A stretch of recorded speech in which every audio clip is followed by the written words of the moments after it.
any society in general. What we're seeing today in America is that the civility has been inundated, has been buried underneath a very thick, dark cloud of vitriol. And that happens in any society, frankly. But I do tend to notice societies that are more prosperous and less people are suffering, especially economically, tend to be more amicable, tend to be more receptive of civil debates. Whereas when people are having harder times, people tend not to be as civil, tend to go to the extremes. We've seen that times and times again in history, in all kinds of countries. Adding to that, the age of the internet definitely makes that worse, because, as I said many times, I think anger and fear drives internet traffic, and people need to profit off that internet traffic. And another point, I think, I'm sure people have raised this, is the role of education. People who have better access to education tend to be more civil, in my opinion, and I think there are studies that can back this up. But what we are seeing in America, especially, there's a bifurcation of the quality of education that people have access to. If you are from an upper middle class or the wealthy class, you can afford to send your children to private schools that emphasize on reading, reasoning, civil debates, and people tend to have more manner. But if you're coming from a lower middle class or even the poorer class, you probably are scraping by with multiple jobs as a parent, and you have no choice but to send the children to a school that is less funded and also operates on the principle not of merit, but it's like a daycare center for most people who are of the lower classes. And I think that is solved. I think overall there's a deterioration of American education that's accessible to the common people. It's not going to be a very civil outcome when people are not properly brought up, in my opinion. Thank you. Can I get you to expand on that? Are you suggesting that people who are in the lower economic levels of society are less civil than people who have wealth and education? Yeah, I tend to believe that, and I think those are measurable. I do think that the crime rates, when you have the correlation study against family income, you can see a correlation there. I do think there's a connection. Well, much as you have trouble defining anti-Semitism, some people might have trouble defining crime, because there's a lot of white-collar crime that's being committed by people who have plenty of money that was unnoticed, but there are high crime rates there. You might even have a president who in 6, 7, 8 months has 9 months, 10 months now, amassed an additional $1 billion in personal wealth through his presidency, and perhaps some of that might be viewed by some people as criminal, and other people might not view that as criminal.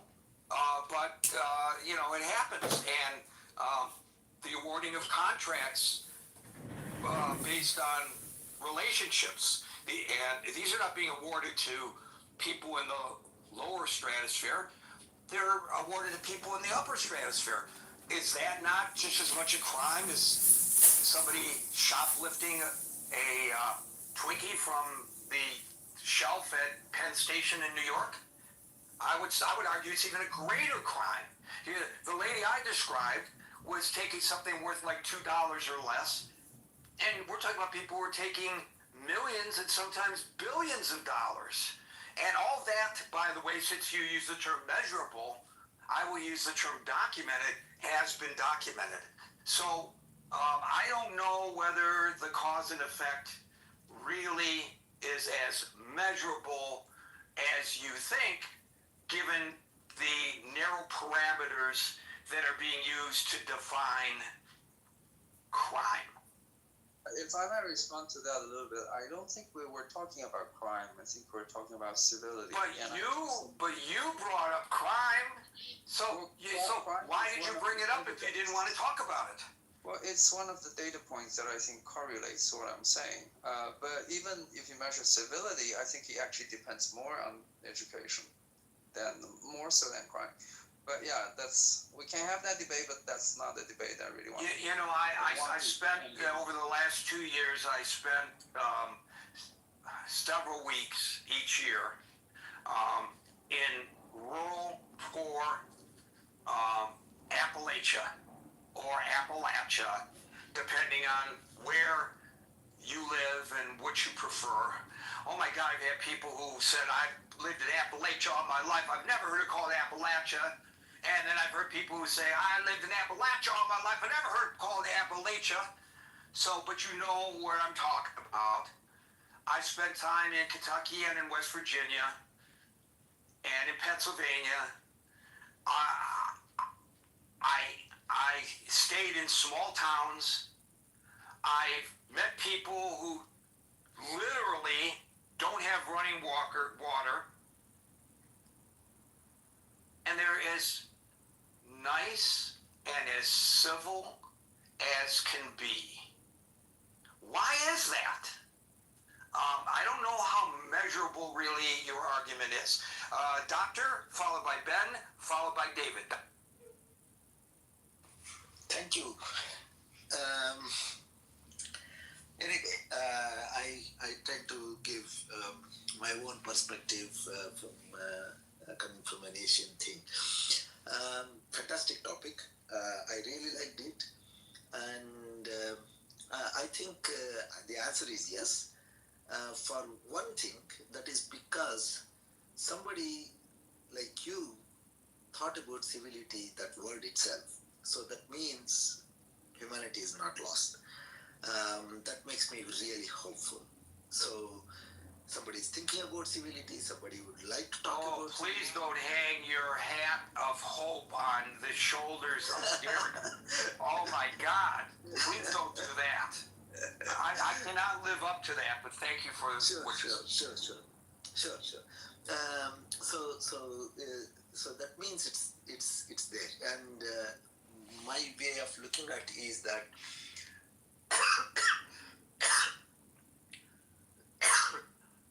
man inherently has that aspect, the feelings, right? We may see lots of bad things that we hear, we discuss, and then sometimes we lose hope. But I think the resonant frequency, the fundamental frequency is to be hopeful, being good to others, whatever that you define as good. Say the simplest things. So in that sense, yes, civility is going to return, because I also feel that what goes up has to come down. So it is a circle of life. Things go up and down, and sometimes we think that it's really bad or it's already too good. So, but the only thing is that we don't know what is the peak and what is the dip. So in that sense, being hopeful is always a good option. I also would like to mention one more thing. Probably this is something that we have to inculcate and also practice. This long time back, almost like 35 years back, I saw this in one of my local newspapers. That was a quote by Confucius. I may not exactly repeat the quote, but more or less I tell what he was talking about. It's a nice sentence. It said, if you see a good man, think of emulating him. And if you see a bad one, examine your own heart. It was such a fantastic thing. And then I was actually sort of a little over teenager. But somehow this This is with me for more than 35 years now, even a little more. So this is something that I tell everyone. Whenever you think desperate, whenever you think very bad, whenever you feel so depressed, think of it. Once we start looking inside, um, we will be as good as somebody else and as bad as someone else. So in that sense, we should be able to come back to our natural frequency, the fundamental frequency, which is um, being calm and good. So these are the two aspects that I wanted to tell from the not so political point of view or the current affairs or anything. The other point that I want to say is that yes, we are in times because many other speakers also spoke about it. The social media and then the politics and things like that. It's not only in America. It's not only in Europe. I'm also witnessing some such things, or more such things rather, even in India. So it's around the globe. These things are happening. I think it is for a purpose. More and more people will start talking about it, and once things cross a threshold, I think people will automatically come back to the calmness, the quietness, and something which is good for everyone. So that's my hope. And also, in a way, this is my observation of my life. Things are not going to be always bad. Things are not going to be always paradise. So, in that sense, let us keep hoping. Gary, thank you so much. Yes, let's try to keep this as positive as possible. I don't know whether we can. Ben, followed by David. Ben. Hi, Gary. Yeah, I think the previous speaker mentioned Confucius. Definitely, I think Confucius has a lot of interesting, very useful wisdom, even in modern lives.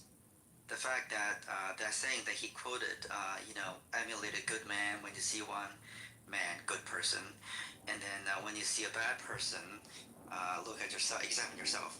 I think that sense of self sort of examination, introspective, and sort of putting yourself in other shoes, that I think is very important and useful in bringing civility back in our society. I think another speaker before me mentioned tribalism. I think civility as a means of maintaining an order in society is a very useful concept because without civility, we would be back in the olden days where, might is power, and whoever's tallest, strongest, will get the most amount of food, etc., etc. So human beings have evolved over the years, whatever thousands of years, to a point where we believe that having a sense of order is actually a positive thing for the survival of the race, instead of completely ruleless, if you will, which is, get the civility concept out of the picture. You just do whatever you want. And so we have reached, at least accomplished, sort of a common ground of understanding having that type of civility is positive. And I'm hopeful that that civility has not permanently disappeared in our collective consciousness. And what we're seeing in the last few years, especially with this political atmosphere, whether it's the president and his cabinet members, as well as congressional law, or for that matter, even the courts. I remember when Justice Ginsburg and Justice Scalia, being really almost the opposite sides of the political spectrum in terms of their judicial philosophy, they were both civil to each other. and generally speaking, that was well accepted and considered not a hindrance in expressing their disagreement with each other. So I think for the courts nowadays, I'm seeing less and less that type of civility. So certainly, that's why we're talking about this issue. We're sensing a lack of civility, especially from our president. With the airplane, the meme that he published, that's a really extreme example. But I think human nature is such that civility is something that we treasure, we value, and it will help us maintain an orderly society. Now the question to me is, how do we judge civility? How do we first of all define civility, which is relatively easy, but how do we maintain that civility? Is it the civility where we would use some sort of replacement criteria? For example, maybe language, maybe religion, maybe ethnicity, sort of the tribalism that somebody else was talking about.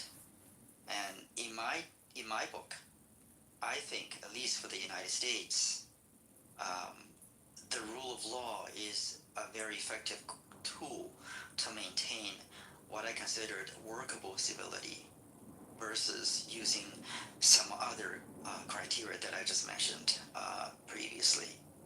And I think a constitution is a great example of being not a super well drafted novel or literature piece, but just as a set of rules that we all agree to abide by, and that is maintained relatively sort of civility in the orderly conduct of the society in the U.S. up until, I guess, nowadays when the president is starting to change the Constitution, being whether he wants to adhere to that or not. So come next few years, if we do have another president, knock on wood, that he will not be the third term or fourth term president, then I think civility will be back, and we will soon realize whether it's Confucius' teaching or whether it's the practicality of maintaining an orderly society. And we would consider civility is something that's positive that we would all like to have. The last thing I want to say is a technical aspect of civility disappearing or being less of an important concept has something to do with technology. Specifically, the phenomenon where humans are more and more connecting via virtual world, whether it's online, whether it's video, or for what we're doing, Clubhouse, compared to physically face-to-face gather around a bonfire or a living room couch or table having conversations. So for that matter, I think civility, in my mind, that contributes to the disappearing of civility, just because it's so much easier to scream and yell and curse you over the phone versus right in front of your face. Imagine, Gary, if we were having a conversation on the train, facing each other, I think it would be very different for me to be so mad and scream at you versus holding the phone in my face and then just so highly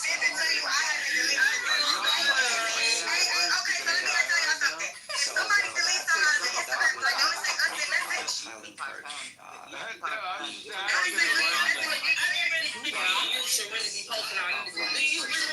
versus I feel like you're trying to get into a meet like that. I don't know if you like. Thank you with your impotent Jesus, Thank you, Ben. I'm glad I know that the microphone really worked. No, it means you can't get it. Well, try not to, Gary. It just dies. You know, It's a snake bite. Ben But and that why doesn't we mean try you're to gonna get avoid people pregnant. It obviously just cited means you're kind of some soft great the whole time. writings. I'd like to cite Exactly. Buddha. If you can't get it, how? I have my left Through many of my travels, moved. I've had to understand why I have these cultures would build such massive edifice to this man who believed in simplicity. And one of his It's just core all tenets that of his suffering, drama. life is impermanent. So while we suffer under Trump, we have the knowledge of knowing it's hopefully not permanent. And Gary, I say that because with life and pain and suffering, we do need guidance, we do need insights on how to navigate. But for many Americans, suffering is taking the for many Americans, suffering is going to be involving their health care, seeing their loved ones shackled and taken away by ICE. There's the tariffs and the farmers and those that have been impacted by it. So while we pivot and we navigate and we try to find a way to fight what it is that is before us, it's very important that we do that civilly, irrespective of the damage or the outcomes that we're seeing. We didn't see civility on January 6th when there were those who reigned on the White House, or excuse me, the Capitol building, believing that the election was stolen. Was there a better way to address that versus being uncivil? And so I think we need to look at this nation and how things have been transacted when civility was involved. We can go back as far as Abraham Lincoln, and we have President Trump addressing reporters today, or writers, whoever it was today or yesterday, that he thinks he's a better president than Lincoln or Washington. Well, to go back to your comments, Gary, about who's willing to sacrifice themselves on the altar of right and wrong to stand up to truth, to stand up to justice. And we can go back to Lincoln, who during the Great Civil War and the problems facing the nation, whether or not the nation was going to be divided into two, Frederick Douglass showed up and said, "Hey, Mark. Mr. President, you're the President of the United States." I'm in Gary Baumgarten's room, and this guy David is speaking. David, who knows everything. I'm on this Twitter Spaces in a few minutes. Oh, great. Do you know about that thing that Make It Great thing they do once a week? Yeah, I've listened to it. I've raised my hand. They don't invite me up. I was on there once, and then they never let me back up. But So this is so funny. They've invited me to be the host or the guest for this weekend. This week. Yeah, that's great. That's great publicity. Really What take. should I do? You want me to say anything or? No, just be yourself. Be genuine, and it's great publicity. That guy does a good job. Oh, Max kind of thinks they're clowns. Oh, you're gonna. I don't know. You're so nice. I can't see them being rude to you. So I think it's a great press opportunity for you. Oh, I just saw you. You just texted me, and it starts in 15 minutes. So I'm gonna go see if they're there yet. Okay, sounds good. I'll be listening in. No big deal. Well, you know what Max just told me, by the way, is like there's a lot of news about the Democrats at the state may actually change the districts, and it's all targeting LaHood. Do you know about that? No, I didn't see that. Yeah, in other words, how can they go from 3 Republicans to 2? And the best way to do it would be to pick one district to gerrymander, and they to change, and that's the one. Isn't that funny?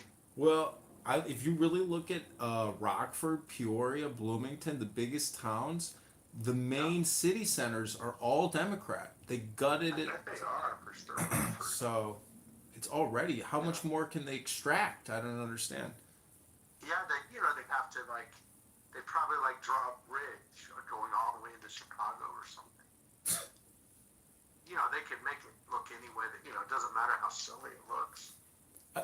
I don't understand. I see videos of Border Patrol agents walking around Mount Prospect, just walking around the neighborhood. It's like, I saw that too. I saw that. Yeah. What the F is that? What kind of targeting is that? I don't know. I don't know. Strange. It may be wrong place, wrong time, but. Yeah, I went by Broadview yesterday. Nobody was around. Oh wow. I went in the morning though, but there was no protesters. Nothing was going on. So when are you going to drive down to Springfield? Oh yeah, you want to? I can meet you. So my plan. Do you want to be there? You want to try to be first, right? Or do you? Yeah, I mean October 27th. I'll drive down that Monday probably. Is it, but I'm telling people, like, if you're going to be challenged and you think if you get more signatures, it might be worth waiting a week and having a week extra signatures, you know? Yeah, I do have more people responding on Craigslist. Hopefully this Well, one guy. I don't think if you're in a two-man race that it matters much at all, you're first or second. In fact, in your case, probably doesn't matter at all because if people they either hate him or they like him, it doesn't matter whether he's first or second, you know? Mhm.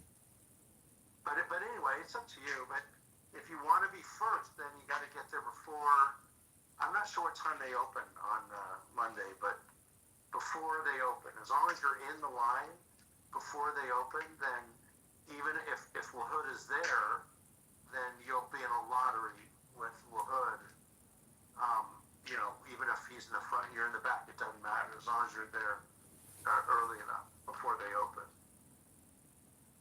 You see what I'm saying? It's not like you need to be first. It doesn't matter. I kept asking Max. There'll be 100 people in the line, maybe more. I did kept it last time. really. Holy cow! Yeah. So, but whatever. If it's at all an advantage to be first, then it might be worth going. See, if you don't go Monday morning, you'll very likely not be first. You'll be second on the ballot. You know, second in order. But the thing is, you'll have an extra week to file, and when you do file it, there will be no line, maybe zero. You know, there's only a line really at the beginning, that first day. Then Okay. There's no line. Yeah, I'll probably skip that then. I'll probably go like, you know, I don't know. I think if I were you, I would, just because he's got so much money, he might try to knock you off, and you know, you'd kick yourself if you got knocked off by a few, and you could have waited a few days to get more. But it just depends on where you feel you are. Where does the challenge take place? Downtown Chicago at the Illinois Election Commission? Yeah, that's what, you know, the filing is in Springfield, but the challenge, at least when I did it with Max, it was in Chicago. I wonder in yours, I don't know, I don't know, because yours isn't in Cook County, so maybe it won't be for you in Cook County. I'm not sure. I mean, the only other option would be back in Springfield, right? Probably, I think. So Max was in like Lake County, Cook County, and It's got to be Chicago because they got to centralize the whole state, right?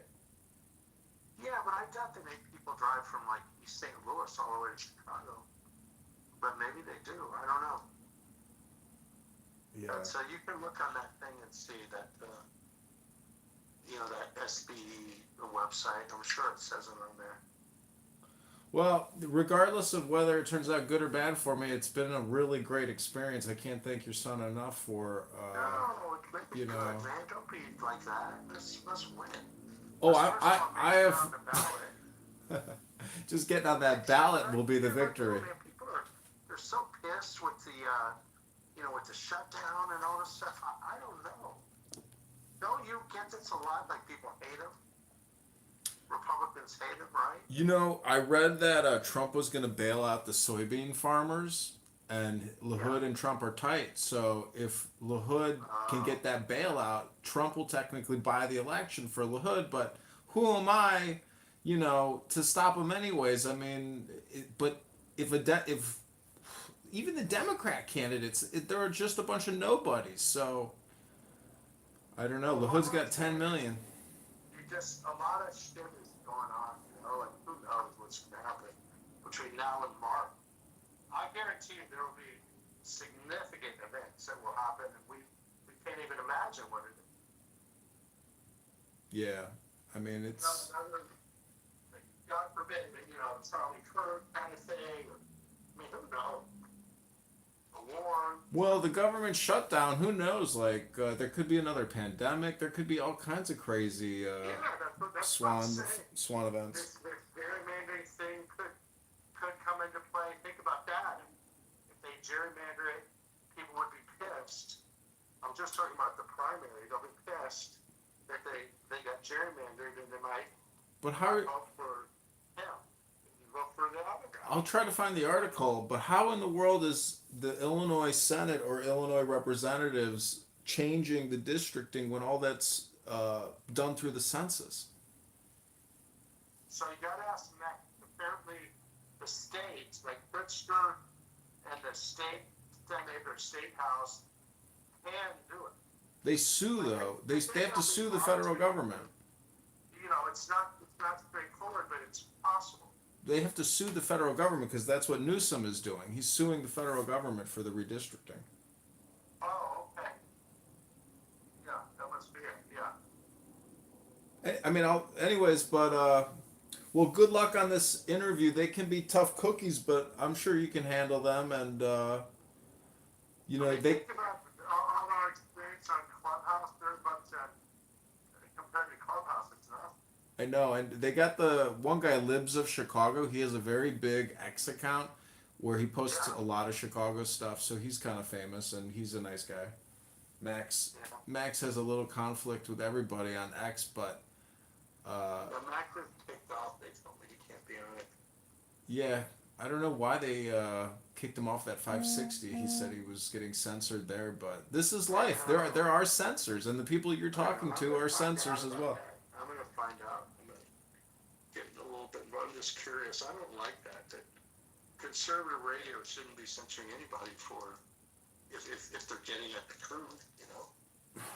Well, when I talk, Coming out now, like DeVore wants to sue Croft, and I mean, Max was early. That now, you know, Jeannie Ives is into it. Everybody else is into this thing. You know, the lawsuit came out, and maybe they shouldn't have disclosed it, but they did. And who leaked it? And blah blah blah. There's a lot of. It's like a shitstorm. It's good. yeah, El Norma, welcome. Yo, yo, yo. Hello, gentlemen, friend. Hey, Norm, I haven't talked to you in a while. How you doing, buddy? Just great. How are you, Mark? You know, John, Norm and I went to 770 and the neighborhood over there in Crown Heights and hung out. We had the best time. Went to a Febrien. Oh wow. It was fun. I need to do that. Next time I come, Norm, I will call you.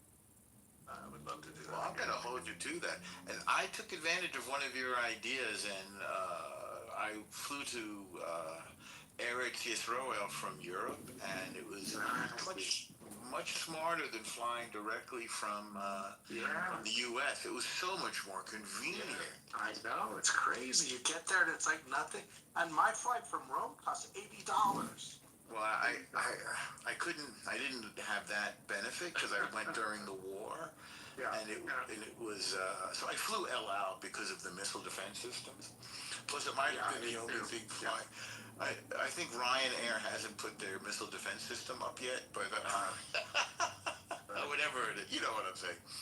But I had so much fun, man. That's cool. When did you get back? When were you there? I was there in April, so it was a while back, but it's still pretty fresh in my mind. And I flew El Al, and I'd already gotten over my jet lag because I'd been in Europe for a couple of weeks, so it made so much more sense. And I got to the gate, and all the Haredim were davening, and it's like I jumped right in, you know, like You're the white guy. You're the white guy. yeah. And like we took over one of the gates that was closed in the airport. Like the airport security. This was like in Heathrow. They wanted to throw us out, but like it's a crowd of, you know. Yeah, what are you gonna do, right? It was so funny, man. The whole thing was a trip. Wait, I was just telling John I have to go. I'm being a guest on this weekly podcast over on Twitter, so I want to go to that. Well, you should include the link so we can. I will. I'll pin the link. I'll pin the link to the room, and we'll. Is election day coming up for you? No, not for March, but you know. Okay. Wait, John? Do you have the link? Did I send it to you? Yeah, I got it. Let me pull it from my X. I'll pin it to this room. I'm gonna go, guys. Okay, I'll see you there. Okay, good luck. We'll be Mark. listening. Okay. Let me get the link. It's a local Chicago, independent news agency called can't remember what they call themselves, but they're associated to this guy who runs an X account called Libs of Chicago. He calls himself an activist. Socialism is another word for theft. I cannot be bought.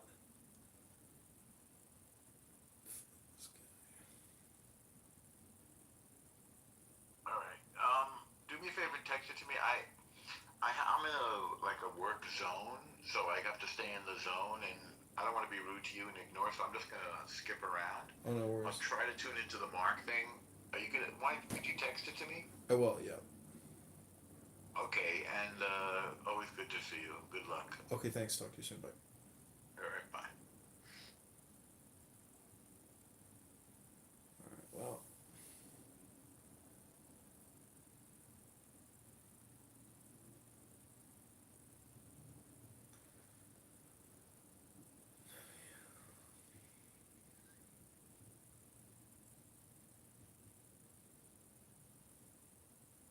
Let me just go to Mark Rice's.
Maybe I'm blocked.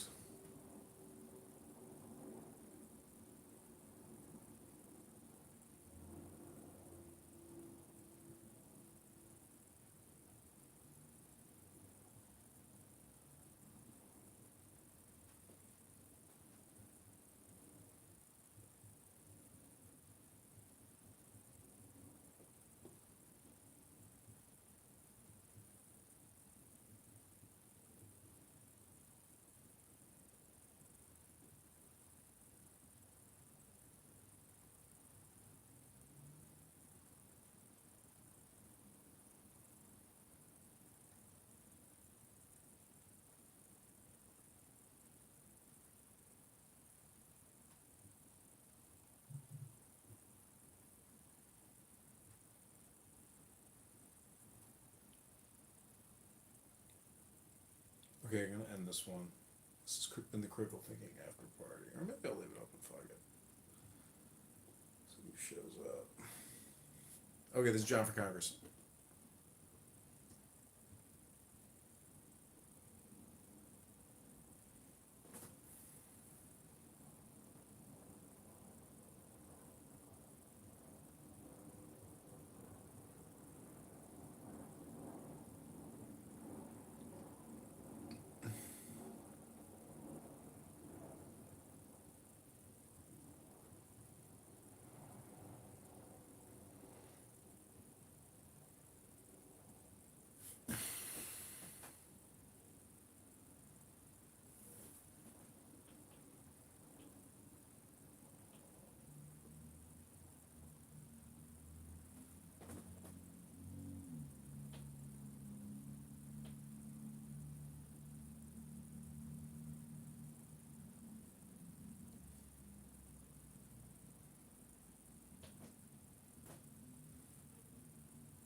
What up?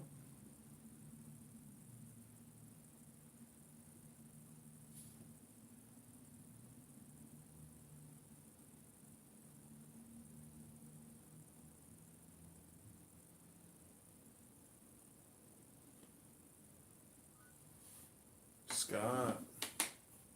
Welcome to the Critical Thinking After Party with Candidate John.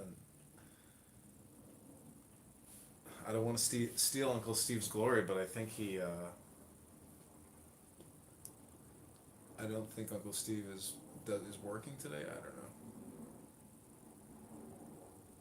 Here on Clown House. So welcome to the Critical Thinking After Party, where we will review Gary Baumgarten's show, where he talks to people and he says, if you're poor, you still don't have to be a criminal. And he says he goes to the Appalachia. Some people say Appalachia, some people say Appalachia. But even if you lived there your whole life and you say Appalachia and you think it's not Appalachia, well, they got manners. They got manners in those hill countries.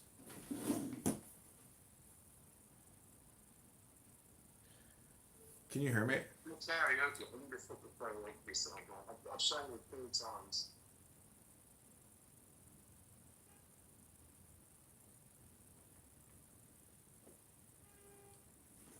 I'm gonna try to go on this phone. Oh, we got people watching over here. I don't really want to take you out of your live stream, but I'm trying to find a cell phone. You had El Normo, right? I had El Normo in here. He's now in Get Snatched, talking to Doc. But what I'm trying to do You don't is. have the numbers for El Normo. What'd she say? Normally, it's like, you don't have the numbers to keep El Normo. El Normo is like a massive stage, probably with black people who can antagonize it, like, or anti-Zionist or something. Like, if you just got a friendly stage, Norm, it's not for him. He has spent a lot of time on this app. I have recorded him quite a bit. He's in a lot of my recordings.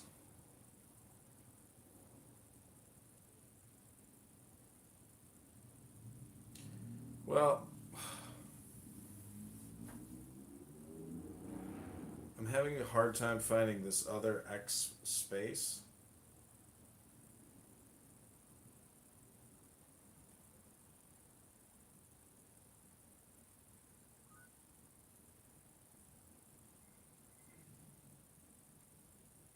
I really like Gary Baumgarten's room. I mean, I like the fact that you turn off. It's a great room. It's a great room. Yeah, I'll tell you, aren't those Asian people super smart who are basically talking about emotional intelligence over and over and over again? Pretty smart, dude. Have you ever heard about how rich Singapore is? I mean, they're fucking. I just saw they just minted a new naval boat, fully autonomous, massive, aerial defense, underwater defense. The thing is like a multi-billion-dollar weapon of mass destruction. I imagine they are countering China, but it's like, what can actually counter China when you're just a tiny little archipelago nation? Wow.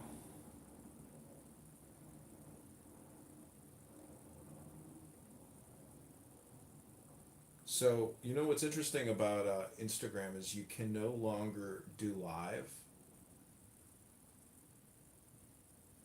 You can't go live anymore. You have to have 1,000 followers. So, we got an Anon in here. I think I knew who that was. Who was it, Jane? I think it was you, dear friend. It was Jane. She did. She did. That was me. That was me. I knew it. The American flag. Wow. Wait, one of the pronouns, Grace. Hello. Hi, John. Hi, Hey, Jane. Scott. I think I added you on Instagram. Oh. Thank you. Did I accept you? I'm not sure. I can't remember which account. I tried to. You show up in the suggestions. You got a lot, man. You got a lot. So I'll look into that. So how is the critical thinking forum? It was good. It's talking about how classism and that determines in so many ways the outcome of your ethical and moral and integrity, um, and your education as a result. So it's funny hearing international speakers say, yeah, like you have a problem because your inner city had no education and therefore all have emotional disturbance disorder. Is that Tiger? Yeah, there's another guy who's just like Tiger's doppelganger. They said like the They exact all same sound thing. like that. Not all Asians, but all self-righteous people like that. I don't know if they're self-righteous, but they're giving their honest opinion, and they live in probably Tiger? Singapore. Well, Singapore is special. Scott, have you been to Singapore? No. Me either. No, I'd like to go once. Yeah? But nah, I don't know. There's lots of other places I'd rather go. Go now while you're nice and slim. It's a good time. Not that you're Vietnam? not going. Yeah. Vietnam is going to Europe, obviously. It's similar to Europe.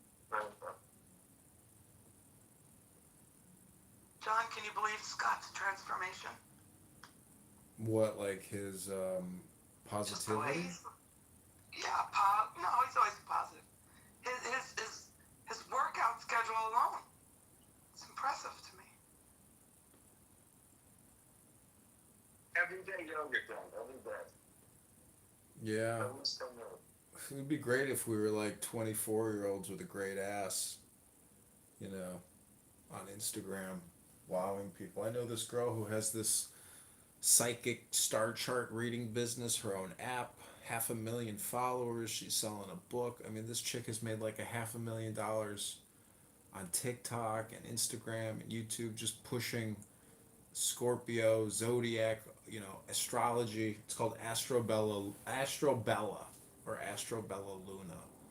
Anyways, I'm just saying that, marketing and communication and publishing, sex sells, and, Jane doesn't want to be modded in the critical thinking after party. Yeah, she needs to block people. Well, I can't. You can't because I have too many people blocked that you might like in here. I agree with you. Sex sells, and especially as the mother of a 28-year-old, beautiful, objectively beautiful, not just because she's my daughter. I do think sometimes, is she gonna have to just cash in on this? She's getting old. She better try one of these things. She's very into astrology too, John. Well, it's a little bit like publishing a record or music. It's really all it is. And it's all about how you present it and publish it and, how professional you are and the branding, the image, the consistency. It's like creating, hundreds of spam videos, and hopefully all of your spam videos are super professional because unlike me, I have, people who scream at me and say, "You do yoga in your underpants." Yeah, I've heard that a lot. So what? Well, the thing is, it's like, Guys, you might not be 24, but I think you probably got to bring it on.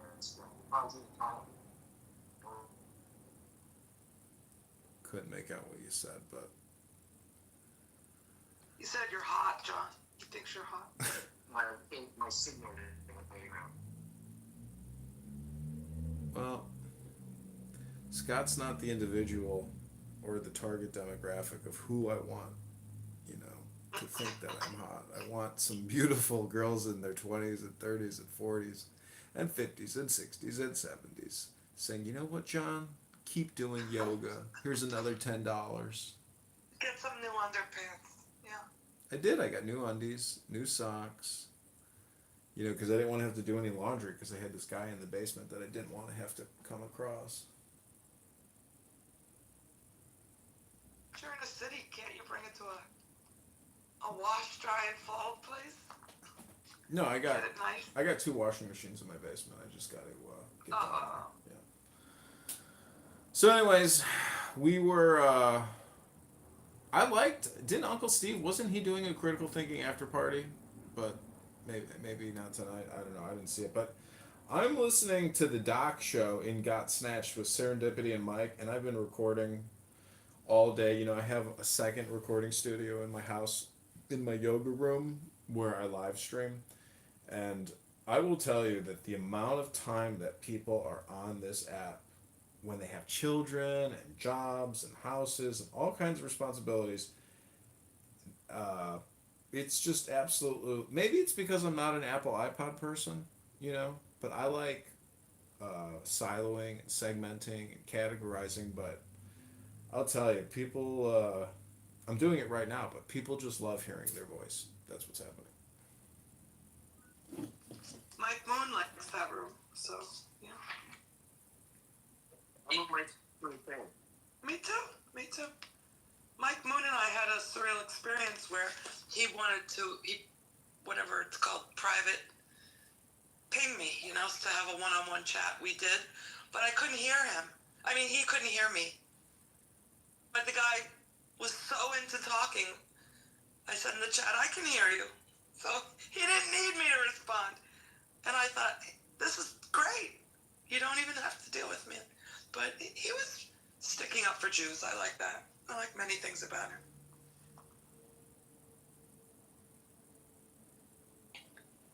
Did you see the federal troops or whatever, ICE agents on Canal Street in New York City, Scott? Oh yeah, that's crazy. Yeah. And the New Yorkers are like, fuck you.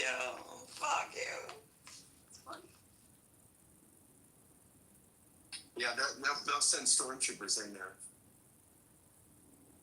Yeah.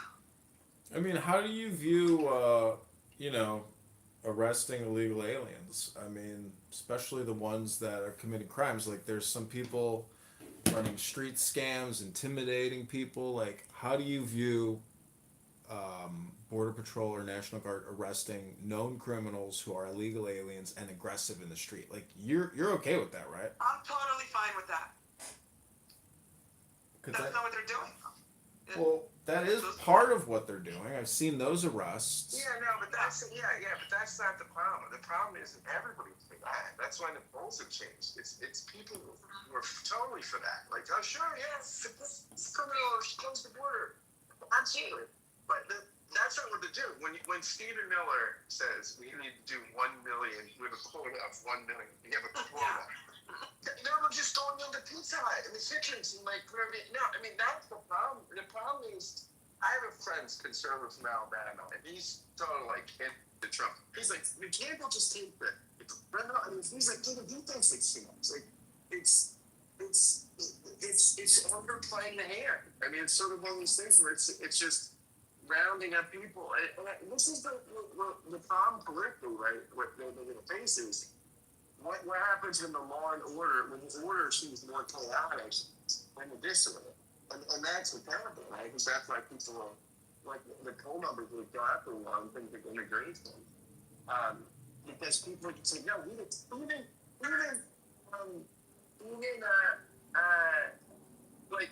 among Hispanics that wanted the earlier vote, like, so many people are having massive reservations about this. Go to johnforcongress.com. Be right back. I'm going to Serendipity's room. Oh, man.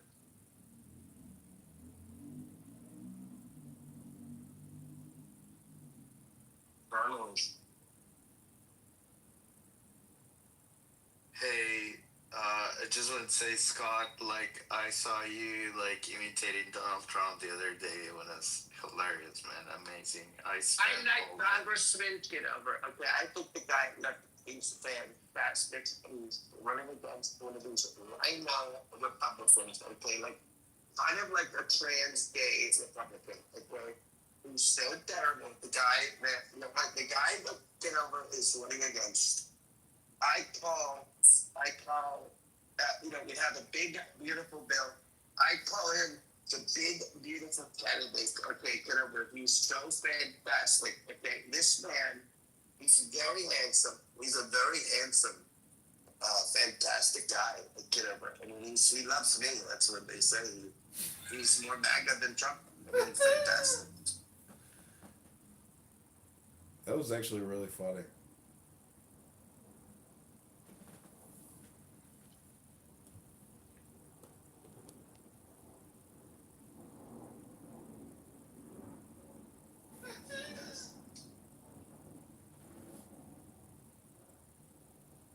So tomorrow, Scott, I got a guy coming on from Craigslist tomorrow at 8 a.m. who is going to rebrand as a campaign coordinator for Campaign to Elect John. So I'm going to have him go into politically correct and other rooms and stump for John, candidate John.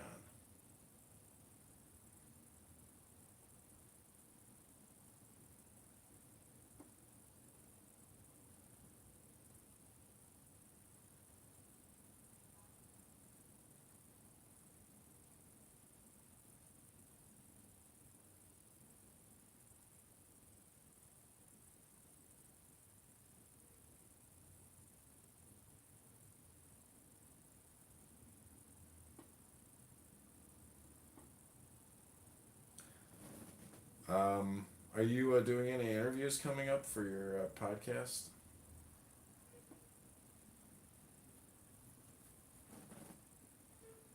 Oh yeah, we got people with us. We got a guy coming up from Stanford who's an expert on deliberative democracy. I've got one of the best ancient historians coming up in the country. I have lots about this book on running. Yeah, I mean it's amazing. Yeah, we've got some high quality guests coming in. So how do you partner with how do you partner with a publishing business to essentially be a publicist? Horrible. Because that's what you're Bring doing. it down for me, John. I'll cut you in. I'll cut you in. Yeah, I mean you're setting the groundwork for being a publicist.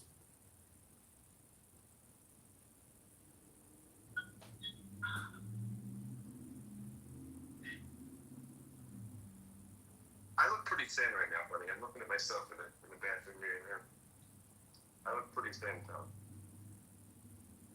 Well, dude, I had the most amazing dinner last night, and it's not a sin to eat healthy food. It's a sin to eat junk food.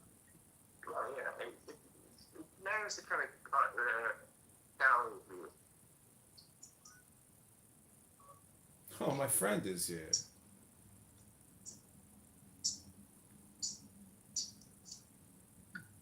Zach, I was reading a poem the other day called My Friend. That's beautiful.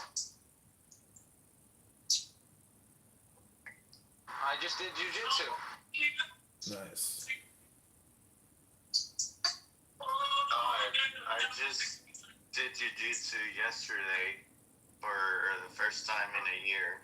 It was amazing. Nice, congratulations. Yeah. It's unfortunate because I cannot do ki to do nothing wrong with my dreams.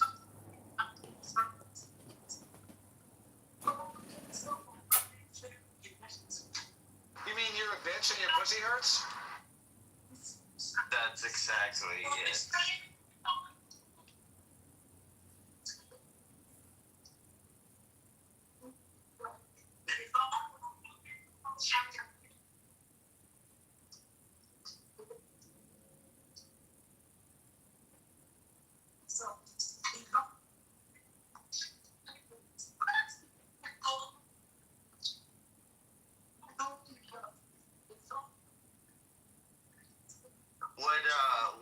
What belt are you? I am a blue belt.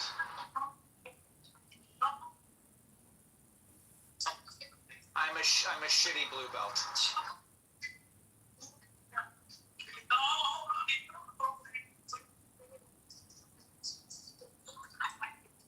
We got some great contribution from Scott right now. It's lovely noise from Scott. Oh, sorry, that was my bad. I didn't know it was you. But thank you for pulling it out clinically and saying yes and fast. I was complimenting you.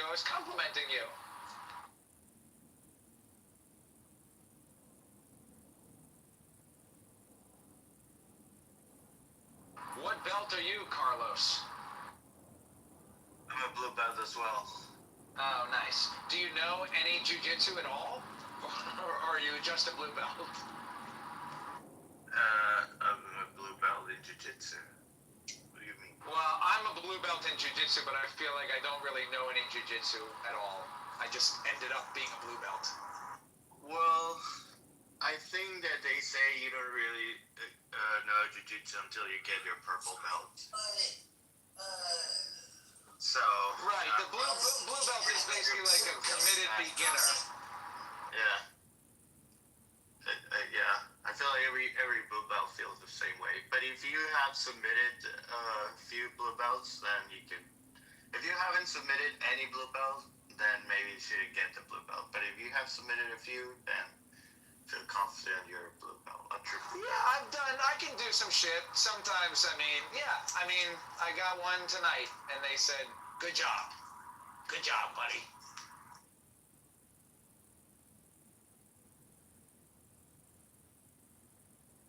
But there's a long way to go. So how long have you been training? I would say about 3 years. Maybe 2.5 years. Is completely fake and false, and it's just going to come And you back have to bite us. any And it strikes? could be from the Democrat side. I have one But strike anyway, on my Max is engaged in all that, but he's on his own, and there's absolutely nothing I can do to change him, and there's nothing I can do to change Terry or Em. But you can ask Terry and Em. I talk to them anytime I see them. I'm sorry if they hurt you personally, and it's not for me. And I don't think anybody should. Everybody's doing this. If they're doing it for the right reasons, they're not making any money off this. It's a volunteer, passionate thing that people are engaged in, and to have to suffer from getting attacked is really beyond the pale. And a lot of people, they get out of it altogether. Then they move states, they leave. Like the last two guys that ran in my spot in the 8th district, one lives in Florida, and one, Larry Cafis, lives in Houston, Texas. They leave. It's really terrible. And I am getting attacked just like Terry and Em. Maybe I don't have, a criminal background or whatever, so they make things up. I mean, they completely make things up. And I suppose it's hurtful, but for me personally, what I try to do is I just don't pay attention to it. And I think part of me says I'm probably threatening these bad people that are making stories up about me and saying bad things about me, and for the fact that they're so angry that really I'm over the target. I'm exposing some of these evil people, and they just don't like it. Or let's just say they don't want a guy like me to be in Congress because they don't want a truth teller to be in